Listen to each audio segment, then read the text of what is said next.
What's up, Josh? How you doing? I'm doing well. How are you doing today? I'm doing pretty good. Yeah, let's just get right into it, dude.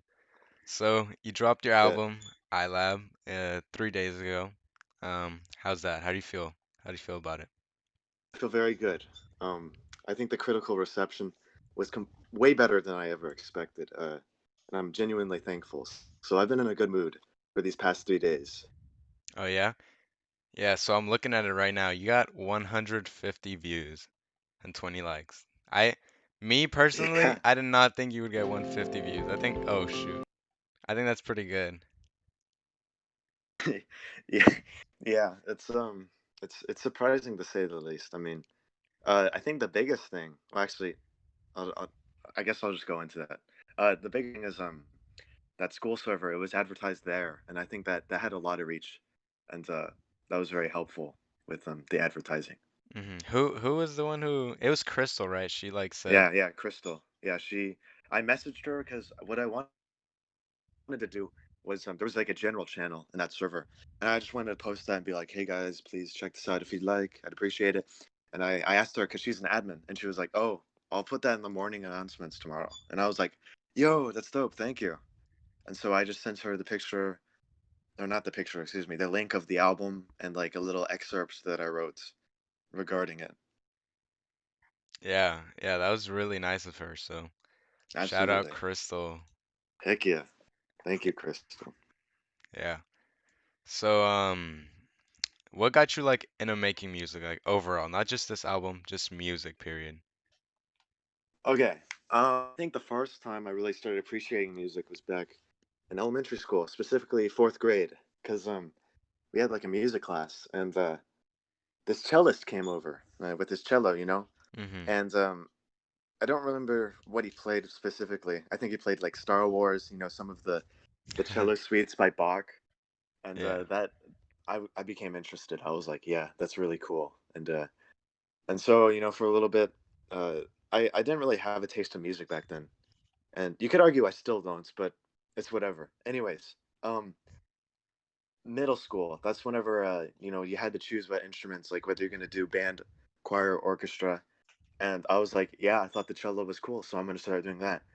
And I played the cello all throughout middle school up until 10th grade in high school. But also in 8th grade, I think that's whenever I started discovering music. Like, I started listening to Queen and stuff. Music. I was like, oh, Bohemian Rhapsody, that's such a good song. And then freshman year, I started getting more into classic rock. Sophomore year, that's whenever I got really into Pink Floyd. And then junior year, I've just been getting into like math rock and stuff. But overall, I just think I mean, I've always been interested in music, not always, but there was a point of time whenever I became interested in music, and then it really blew up for me, and I think it's been a huge part of my life. Yeah. Yeah. So yeah, 'cause we used to like Discord all the time. Like, you'd have to go to sleep pretty early, and me and Morgan would like stay up for quite a while, and then you would like join the call, like I don't know, like Yeah. 3 in the morning, and you're working on the music. Yeah. I think and when I say we, like, your friends, I guess, your close ones at least. I think we acknowledge the effort that you put into it, and it's pretty evident just by listening to it. Like, I think it's really good. Like, I think you did a great job. I think you did a great job. And when do you remember when like you began like thinking of the concept of this album, and when you like made the first song? Okay. Um, so a lot of the songs, including like songs I haven't released, a lot of songs were blueprints, from years ago. Like I think one of the earliest songs was from like 2017. And so, the album released in 2020, so that's like a 3-year Whoa, gap. But I really? mean, yeah, I mean, the songs that were old like that weren't developed at all. Like I still have the different demos, but whenever it came to putting the songs together, at the beginning of quarantine, whenever the pandemic started, I was like, hey, I have all these songs, and I should put them together. I should try creating an album because I was just like, whatever, I want to do something productive. and creating an album was productive in my eyes. And I used Noteflight, which is a website, and anyone can access it. It's pretty good. It's mostly for like composing music, writing, actual writing music, not anything like um, I don't know, like Audacity. I'm not very aware or knowledgeable about like stuff like that. It's kind of like GarageBand, but it's more of placing the notes and stuff. Like reading music. Hmm. But yeah, I mean, a lot of songs have been old. I think probably like 50-50. It's like some of the songs are completely new and then a lot of songs are older. But I'm speaking in like the grand scheme of music. Whenever it comes to this new album, um I think actually all the tracks on this new album are new, if I recall.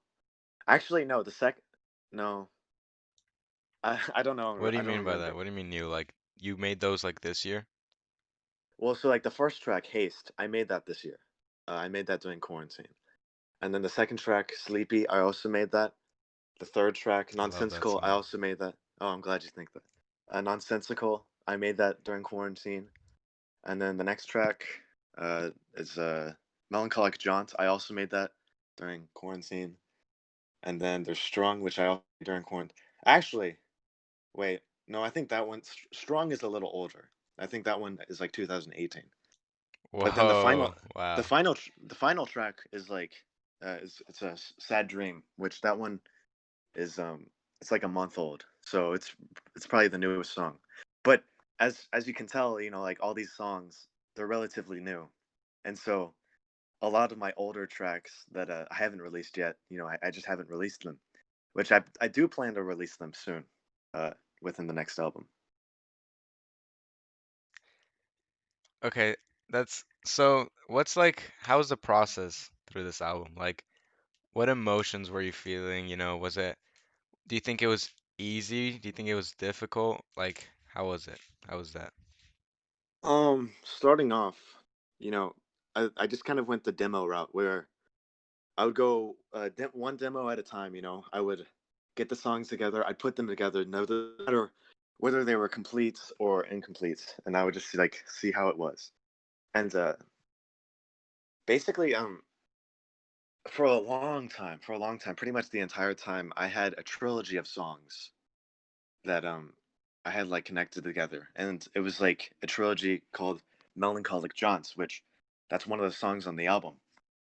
And they kind of followed a similar theme where they all used electric pianos and they were kind of soft. And it was those songs were definitely reflective of my mood in quarantine because during this time, I think it's been incredibly unique period of time where the world is going through so much stuff, and I spend a lot more time in solitude. Yeah.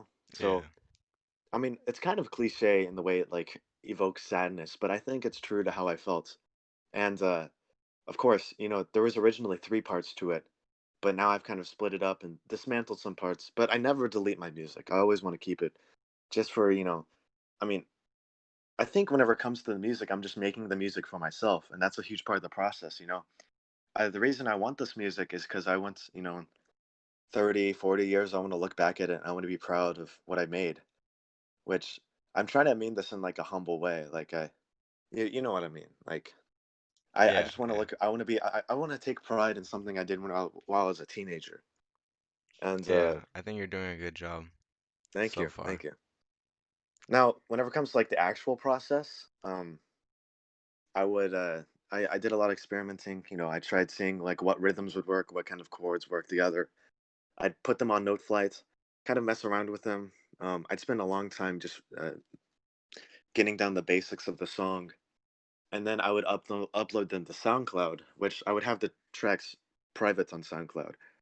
But I would upload them to SoundCloud. Then boom, we have a demo.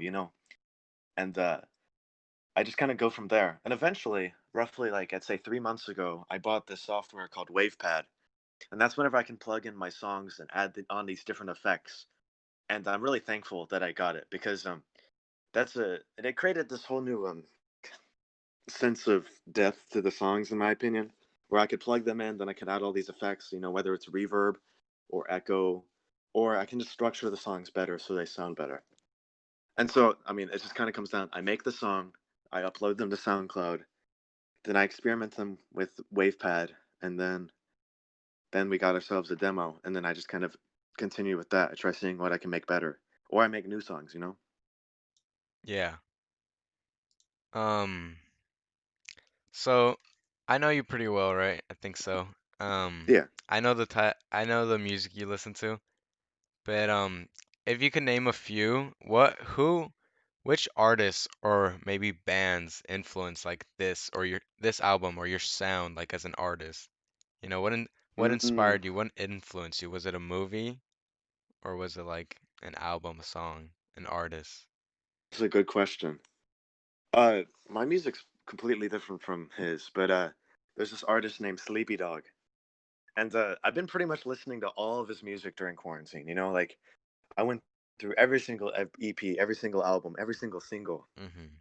and he's just like he's some dude who makes music. You know, he gets his guitar, he's very skilled, and he just makes whatever he wants. And I was like really inspired by that, and so I kind of wanted to follow that, where it's like I wanted to take on the persona as like just a person who makes music. Like I don't really want a personality. I just want to be a guy who makes music because I like making music.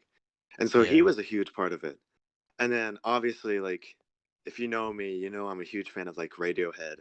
And I pretty much listen to them nonstop. And Yeah. so they had some sense of um influence on me. I don't know if there's any ways I can really explain like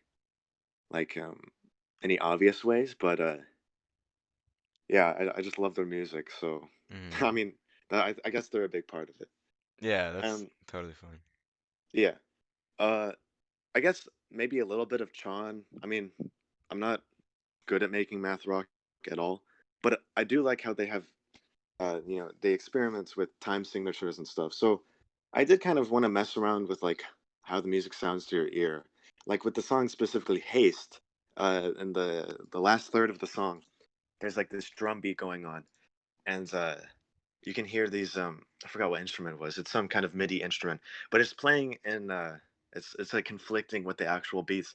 I don't know if anyone else notices it, but whenever I listen to it, it's like always conflicting. It's like kind of annoying, but it's like I made it like that because I'm a pretentious person whenever it comes to music. And what I mean by that is it's like, you know, I like to make things annoying in music sometimes because it's like, oh, it's so much more artistic this way, you know? Yeah, I totally understand. Yeah, Yeah. actually, I think I noticed some of the times where you do that, and I think I really appreciate it. And you just I think today you posted something on your Instagram. It was like a sneak peek of the of your next album. Mm-hmm. This creepy, like ominous, like I don't know, it's super like reminiscent of a horror story, horror movie, like sound or you know. And Yeah, I'm it's pretty crazy. What were you saying? oh sorry. Yeah, I'm really into that kind of like, you know, music that's not very fun to listen to. Hmm. Which I mean, I don't think iLab is very reminiscent of that at all. I mean, it's up for you to decide whether it's fun to listen to, but I don't think it was my intention to make it like, you know, painful or unpleasant. But I think I'm kind of aiming that for the next album. But yeah, that's just some other music I've been getting into, you know, stuff like The Caretaker with Everywhere at the End of Time, Swans with To Be Kind, even other things like a book like a House of Leaves by Mark Danielewski. That's a pretty interesting horror book. Hmm. But I mean, I'm getting off topic, but I just still think it's interesting. So it's whatever. That's no, you're good.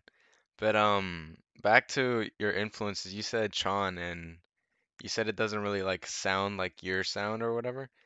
Yeah, I think well, there's a couple things. One, I think it's very difficult to do that in the how you're doing it, right? You're doing it all on this I don't even know what it's called. Like what is it called? Like GarageBand or what you said. Like yeah, those like things. No It's Fly. all Yeah, yeah, no flight. It's all like on your computer. It's all like a system on a website or whatever.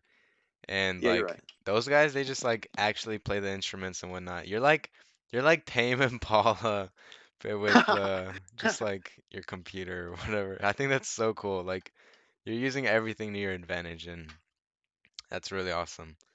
I'm flattered you would say that, and Yeah.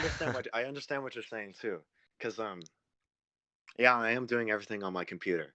But I think after, I released the two albums, iLab and the second one, uh then I'm going to actually try learning some instruments. I mean, I know how to play the cello and I know a little bit of the bass guitar, but I think it's a good skill to have. So I'm going to try moving away from the computer a little bit. Obviously, I'll still use the same techniques and stuff, but people like Morgan and Alex, they showed me some recordings the other day, and it was wonderful listening. And there's kind of a difference between the synthesized MIDI music versus like real stuff. You know what I mean? Which I'm not saying they're like either one's better than the other, but I think it's good to Mm, branch out, which that's what I'm going to try doing in the future. yeah. So, on your YouTube, you said, or you didn't say, the title is Joshua and then like dash iLab or whatever. Is Joshua, is that your artistic name? Is that your artist? Is that what you want to be called to as a musician? Whatever. Yeah, musician. I haven't decided yet. I just put it as Joshua because it's nice and simple. It's kind of depending on like once I upload my music to Spotify, if I do, that will kind of depend whether I keep it just Joshua or not. Because I mean, I love the name Joshua. I think it embodies me very, very well. But it's also so simple that there can be like a million people who already have the name Joshua as their artist name. So I don't know. I'm still brainstorming. I mean, I was talking to the homies the other day, and we were like, "Oh, it should be like because like online, my name is Joshin007, Yeah. but it's pronounced Josh N007. So they were like, "Ooh, name it N007," which is kind of unique. I don't know how do I feel about that, but I don't know. I just have to like ask people. Maybe I'll set up like surveys. I don't know, or Hmm. I'll just make something that I like, and I won't care what other people think.